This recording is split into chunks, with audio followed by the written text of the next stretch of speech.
Love that. What? See, not long from now, they're going to be planting you in the ground out there. And they're going to be patting you in the face with a shovel. And there's going to be a tombstone over your head. And it's going to say one of two things. It's going to say, here lies a dud, or here lies a stud. What? Now, folks, what's your tombstone going to say about you? See, another key that these winners possess. They're so dadgum focused, it's ridiculous. See, when we opened A.O. Williams in 1977, our vision had two parts. Number one, we saw ourselves involved in a great event. Folks, I never had any doubt that we were going to kick Credentials' butt and become the most dominant company in the industry. I never had any doubt. We were out there correcting an injustice. See, our mission was to destroy cash value life insurance. Number two, the second part of our vision, was to give our A.O.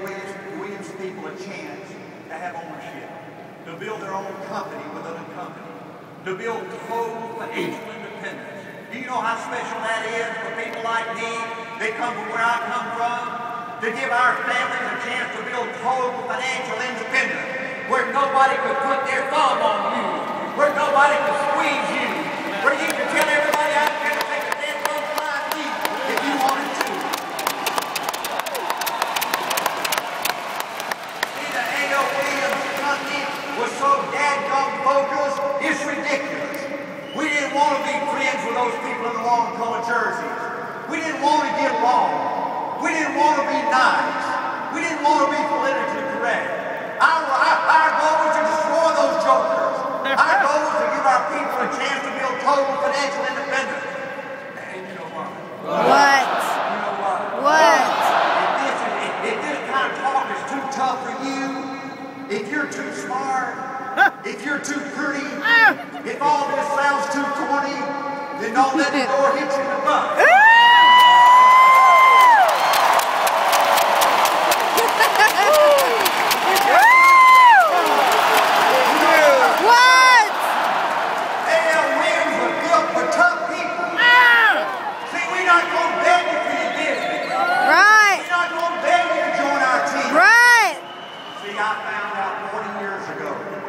That you can't force people to do what they don't want to do. Damn right. See, you can't teach a pig to sing. Folks, you can't take a dud and make it a stud. Woo! You want to build big teams and build financial independence. You got to find people that want it, that see it, that believe it, that love it. See, I believe the single most important thing you develop in your lifetime is a positive attitude. See, folks, you got to always have a workout attitude. The glass has always got to be half full. You got to look for the good in all situations. You got to expect your people to be positive. You can't ever let your meetings turn into a gripe session. See, folks, you can overcome every problem in the world, but you can't ever overcome an attitude problem. You can overcome financial problems, business problems, personal problems, recruiting problems, sales problems, but you can't ever overcome an attitude problem. Let me give you an unwritten law in this business. People won't follow or believe in a negative, dumb, disillusioned, frustrated, daggum comment. See, winners. I'm gonna let this turn Winners off. are always excited. See, the no, wait. definition of a winner I've heard is almost everybody can stay excited for 2 or 3 months. A few people can stay excited for 2 or 3 years, but a winner will stay excited forever. Another unwritten law. Another unwritten law.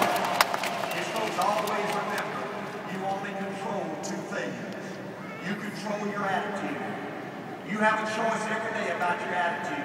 When you wake up, you can be positive or you can be negative. Right. The second thing you control is your activity. You have a choice every day when you wake up. You can be a leader, go out there and do it first, lead by example, or you have a choice of being a manager, sitting on your butt, always talking, always planning. Always talking. See, winners are so disciplined, and let me tell you what discipline is. The definition. Doing what you're supposed to do when you're supposed to do it. I had one rule: if you were going to play on my football team, and you were going to come to practice every unless your butt is in the hospital dying, you were going to be at practice. I was out over beginning practice one day with my first football team, and I was fixing to line up everybody for calisthenics, and I saw my starting right guard, Johnny Campbell, come walking out to the practice field in his blue jeans and t-shirt. And I hollered over at him, I said, "Campbell, have you quit? What's wrong with you? Why ain't you dressed out?" He said, "Coach, a bee stung me today, and my face is swollen up, and I got one eye that's closed, and I can't get the helmet over my head."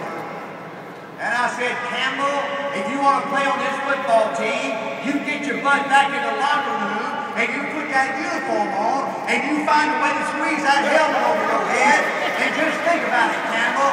If you can practice with one eye, just think how good you're going to play Friday night with both eyes."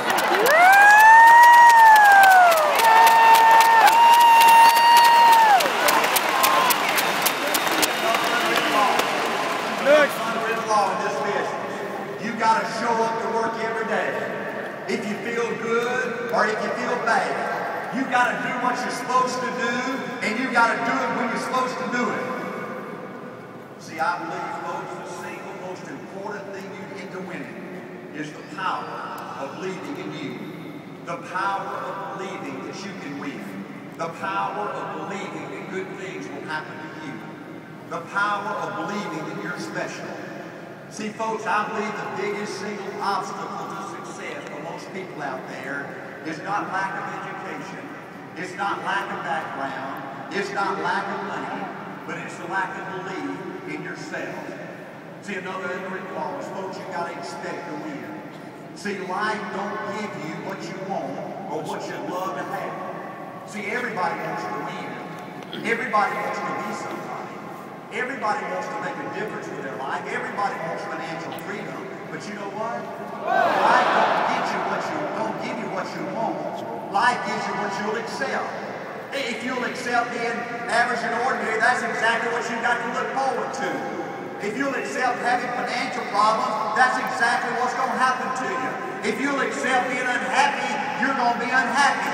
See, winners expect to win. Winners show up and fight. Winners demand for themselves success and happiness and fulfillment. Winners have what I call this can-do attitude. See, the worst two words in the English language is "I can." When Art and April were this big, he could understand what words are. When they said "I can," I made them do 3 push-ups. Folks, there ain't nothing you can't do if you want it bad enough. Right. Another thing I found out about most winners is they're big dreamers. They're big dreamers. And I believe that the high school years are for most people the peak years to dream and be excited about life. You know, these kids come into the 9th grade and their eyes are big as a baseball. They start driving or dating or they're playing in games for hundreds of thousands of people, or they're in beauty contests, they're on debate teams. You know, to them, life is a bowl of cherries. They have an attitude that I was put on this earth to make a difference. I'm going to go out and conquer the world. And then they graduate. And then they get dumped down the big bad world. And people start lying to them and screwing them and using them. And they change jobs 2 or 3 or 4 times. And then one day, they roll out of bed. And this once vibrant, turned-on human being becomes a shell of a man. And they develop an attitude that life's passed me by, that I just got to take it, that I can't hope again, that I can't dream again. See, folks, when you really get down to it, at A.O. Williams, we didn't sell life insurance. We didn't sell investments. It was so much bigger than that.